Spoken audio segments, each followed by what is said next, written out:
eto na, Team Laba o Team Gala.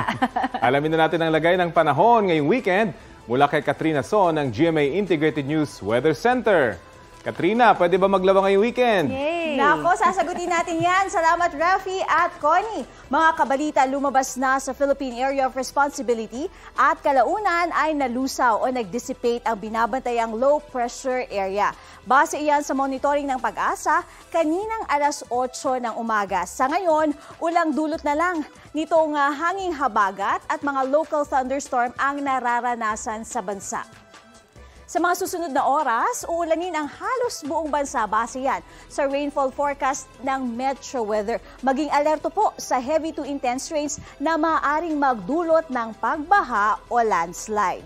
At asahan din muli ang ulan sa halos buong bansa ngayong weekend, lalo na sa bandang hapon. Posible ang malalakas at matitinding buhos sa maraming lugar sa Luzon bukas. Habang sa Mindanao naman pagdating ng Linggo.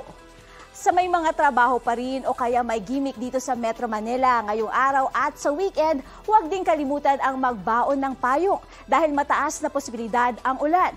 Tip ko lang po ha, kung maglalaba man kayo, gawin na ninyo ng mas maaga para mapatuyo nyo ang mga sinampay sa arawan bago umulan sa bandang hapon.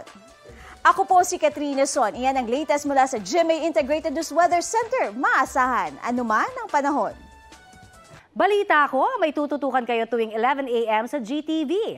Alamin ang mahalagang balita at impormasyong dapat ninyong malaman sa Balita Ko tuwing Lunes hanggang Biyernes. Mag-subscribe din po sa GMA Integrated News sa YouTube. Sa mga kapuso naman abroad, maaari po kaming masubaybayan sa GMA Pinoy TV at www.gmanews.tv.